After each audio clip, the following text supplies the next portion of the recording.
സംസ്ഥാനത്ത് മിൽമ പാൽവില വർധന ഉടൻ പ്രാബല്യത്തിൽ വരും.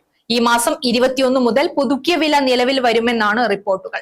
പാലിന് ലിറ്ററിന് 4 രൂപ വർദ്ധിപ്പിക്കാനാണ് നിലവിലെ തീരുമാനം. വരും ദിവസങ്ങളിൽ ചേരുന്ന മിൽമ ഡയറക്ടർ ബോർഡ് യോഗം ഈ വിലവർദ്ധനവിന് ഔദ്യോഗികമായി അംഗീകാരം നൽകും. ഏറെ നാളത്തെ ചർച്ചകൾക്കും പഠനങ്ങൾക്കും ശേഷമാണ് മിൽമ പാൽ വില വർദ്ധിപ്പിക്കാൻ ഒരുങ്ങുന്നത്.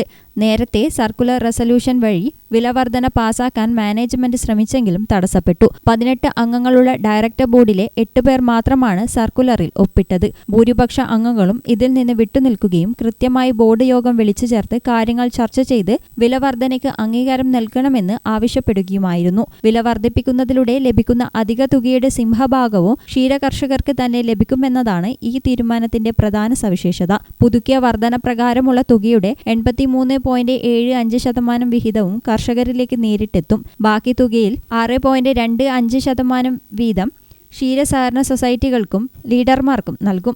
2.5% മിൽമയ്ക്കും 0.75% കർഷക ക്ഷേമനിധിയിലേക്കും മാറ്റിവെക്കും. അവശേഷിക്കുന്ന 0.5% തുക പ്ലാസ്റ്റിക് മാലിന്യ നിർമ്മാർജ്ജന പ്രക്രിയകൾക്കായി വിനിയോഗിക്കാനാണ് തീരുമാനം. കഴിഞ്ഞ വർഷം ഓഗസ്റ്റിലാണ് പാൽ വില വർദ്ധിപ്പിക്കുന്നത് സംബന്ധിച്ച നടപടികളിലേക്ക് മിൽമ കടന്നത്. ഇതിനായി നിയോഗിച്ച 3-അംഗ പഠന സമിതി സമർപ്പിച്ച വിശദമായ റിപ്പോർട്ടിന്റെ അടിസ്ഥാനത്തിലാണ് നിലവിലെ ഈ വില വർധനവ്. പാലിന് വില കൂടുന്നതോടെ മിൽമ വിപണിയിലെത്തിക്കുന്ന തൈര്, നെയ്യ്, പേട അടക്കമുള്ള മറ്റ് അനുബന്ധ ഉൽപ്പന്നങ്ങൾക്കും ആനുപാതികമായി വില വർദ്ധിച്ചേക്കും.